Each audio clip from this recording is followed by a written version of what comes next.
ہوا یہ تھا کہ جب نبی علیہ السلام ہجرت کر کے مدینہ شریف چلے گئے تو کئی لوگ آپ علیہ السلام کے ساتھ ہجرت کر گئے، کئی عورتیں کر دیں، اور ان کے معشوق مکے میں ہی رہ گئے۔ تو انہوں نے کہا ٹھیک ہے، پیچھے اس امام کے۔ تو بظاہر تو اللہ کے لیے ہجرت کی، لیکن اندر نیت کچھ اور تھی۔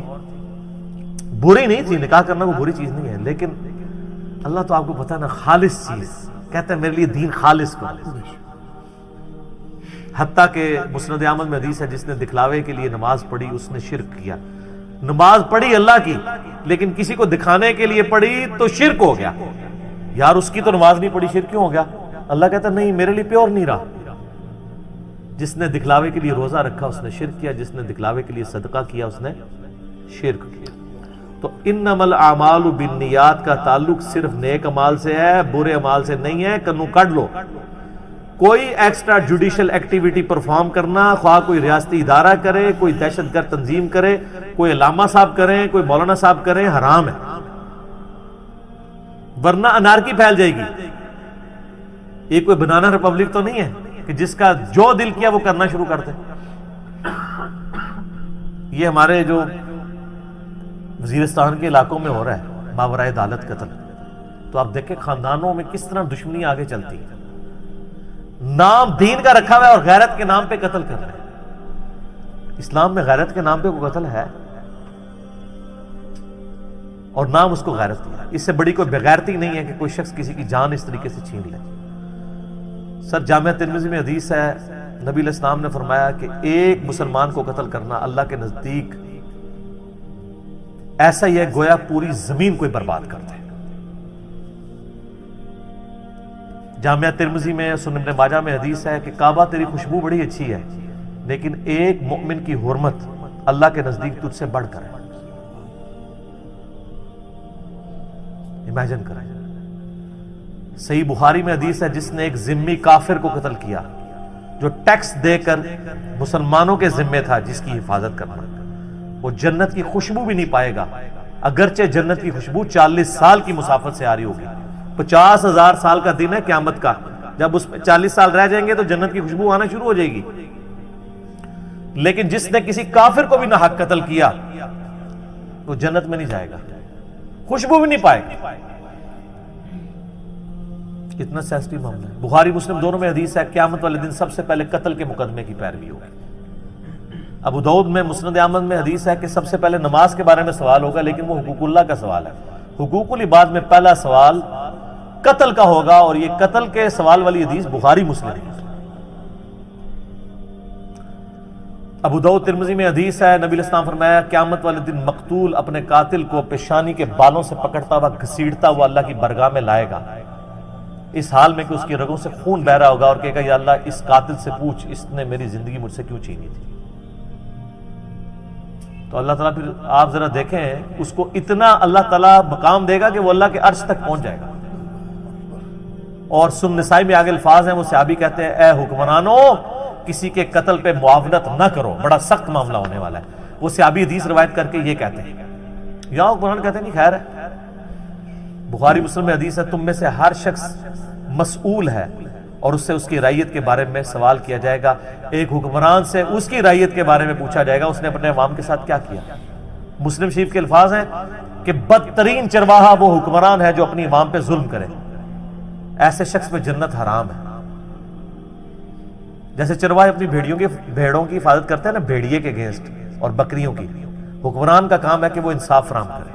خالی ریاست مدینہ کے نعرے نہ لگائیں، ریاست مدینہ نظر بھی آنی چاہیے۔ تو یہ انما الاعمال بالنیات کو بالکل مس یوز کیا جاتا ہے، اور اس طریقے سے یہ بات کرنا نیت درست ہے۔ سر نیت سے کوئی پیٹ نہیں بھرنے جب تک آپ کے اعمال درست ہوں۔ اچھا اس میں ایک مثال بھی دی جاتی ہے، اکثر لوگ کہتے ہیں جی بعض اوقات اپوزٹ کام بھی کریں نا، نیت درست ہو تو ثواب مل جاتا ہے، اور اس کے لیے انہوں نے ایک ایگزامپل بنائی ہوئی ہے نا، ایک فرضی قصہ کہ پرانے زمانے میں آپ کو پتہ ہے لوگ گھوڑوں پہ سواری کرتے تھے، مسافر جب راستے میں کسی مسجد میں قیام کرتے تھے تو وہ اپنے گھوڑے کو باہر کسی کھونٹی کے ساتھ باندھتے تھے۔ تو کہتے ہیں جی اگلے زمانوں میں ایک بندہ تھا، اس نے مسجد کے باہر کچھ کھونٹیاں لگا دی کہ اگر کوئی مسافر آیا تو اس وقت بیچارہ کہاں پہ کھونٹی ڈھونڈے گا؟ وہ اپنا گھوڑا باندھ لے اور نماز پڑھ لے، تو نیکی کا کام ہے نا۔ وَتَعَاوَنُوا عَلَى الْبِرِّ وَالتَّقْوَى وَلَا تَعَاوَنُوا عَلَى الْإِثْمِ وَالْعُدْوَانِ، نیکی اور پرہیزگاری کے کاموں میں ایک دوسرے کی مدد کرو اور برائی کے کاموں میں الگ رہو۔ وہ کہتے ہیں جب رات پڑی تو ایک اور بندہ آیا اور اس نے وہ کھونٹیاں اکھاڑ دیں، کیونکہ اسٹریٹ لائٹس تو نہیں ہوتی تھی اس زمانے میں، اور اس نے یہ کہا کہ رات کے اندھیرے میں کوئی آیا تو کسی کو ٹھوکر لگی تو گر نہ جائے، تو یہ بھی نیکی کا کام ہے۔ وہ کہتے ہیں دیکھیں دونوں نے اپوزٹ کام کیے ہیں، لیکن چونکہ نیت درست تھی تو دونوں کو ثواب مل رہا ہے۔ نہ پرانیاں کہانیاں، دونوں نے اپوزٹ کام تو کیے ہیں، لیکن وہ اپوزٹ کام اس وقت کی ضرورت ہے، غلط کام تو کسی نے نہیں کیا۔ اس میں گناہ والا کام کون سا ہے؟ مجھے بتائیں کہ رات کے وقت کھونٹیاں لگا کے رکھنا، اسٹریٹ لائٹ نہ ہو، یہ نیکی کا کام ہے یا اکھاڑنا؟ اکھاڑنا۔ اور دن کے وقت جب سب کچھ نظر آ رہا ہو، کھونٹی لگانا کہ کوئی مسافر یہاں پہ گھوڑا باندھ لے، یہ نیکی کا کام ہے؟ یہ کھونٹی نہ ہونا کہ وہ بیچارہ ڈھونڈتا ہی رہے میں اپنا گھوڑا کدھر باندھوں، اور جب وہ اونٹ کو باندھے بغیر توکل کر کے اندر نماز پڑھنے جائے اور پیچھے سے کوئی اس کی سواری لے جائے، یہ سواری خود ہی بھاگ جائے، تو یہ اپوزٹ کام ضرور ہے ایک دوسرے کے اعتبار سے، لیکن اپنے اپنے وقت میں دونوں ہی نیکی کے کام ہیں۔ کیونکہ لوگ پھر اس طرح کی چیزوں کہتے ہیں جی وہ گناہ کا کام بھی اچھی نیت سے کیے تھے، گناہ کا کام تو انہوں نے کیا کوئی نہیں ہے۔ آپ ہمیں کوئی ایسی مثال پیش کریں کہ نبی علیہ السلام یا صحابہ کے زمانے میں کسی نے اچھی نیت سے کوئی غلط کام کیا ہو اور اس کو صحابہ کرام نے بشارت سنائی ہو کہ بڑا اچھا کام کیا ہے۔ اور میں آپ کو بتاتا ہوں اچھی نیت کے ساتھ، اچھی نیت کے ساتھ اگر کسی صحابی نے کوئی برا کام کیا جس کو 50% لوگ اچھا بھی کہہ سکتے تھے اور برا بھی کہہ سکتے تھے، 100% وہ برا نہیں تھا، تو نبی علیہ السلام نے تو اس کو بھی اون نہیں کیا۔ تو سنیں پھر وہ حدیث بخاری مسلم میں اسامہ ابن زید والی، صحیح بخاری مسلم دونوں میں حدیث ہے۔ اسامہ ابن زید جو نبی علیہ السلام کے لاڈلے صحابی ہیں، کوئی عام بندہ نہیں۔ بخاری کے الفاظ ہیں کہ حسن ابن علی کو نبی علیہ السلام اپنی ایک طرف زانوں پہ بٹھاتے تھے اور دوسری طرف اسامہ ابن زید کو بٹھاتے تھے، دونوں ہی پوتے تھے، ایک منہ بولے بیٹے کا بیٹا اور دوسرا مولا علی کا بیٹا۔ اور بخاری مسلم میں آتا ہے کہ جب کوئی صحابی نبی علیہ السلام کو غصے کی حالت میں اپروچ نہیں کر سکتا تھا نا، تو اسامہ سے سفارش کرواتا تھا کہ یہ اتنا لاڈلا ہے، اس پہ حضور کو غصہ نہیں آئے گا۔ حتیٰ کہ بخاری مسلم دونوں میں حدیث آتی ہے جب فاطمہ نامی چوری کی عورت نے، فاطمہ نامی عورت کی چوری کا مقدمہ آیا، وہ اونچے خاندان سے تھی، تو بعض لوگوں نے سفارش کروائی کہ اس کو چھوڑ دیا جائے، تو اسامہ کو بھیجا، کیونکہ باقیوں کو پتا تھا ساڑھی تو کلاس لے لڑیں گے نبی علیہ السلام نے، لیکن نبی علیہ السلام تو اللہ کے معاملے میں آپ کو پتا ہے بہت سخت ہے۔ آپ نے نماز کے بعد منبر لگوایا اور کہا تم سے اگلے لوگ اسی لیے تباہ و برباد ہو گئے کہ ان کے اشرافیہ کے لیے الگ قوانین ہوتے تھے اور عام لوگوں کے لیے الگ۔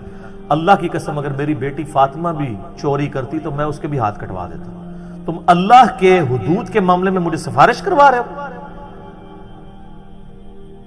یہ ہے اسامہ ابن زید۔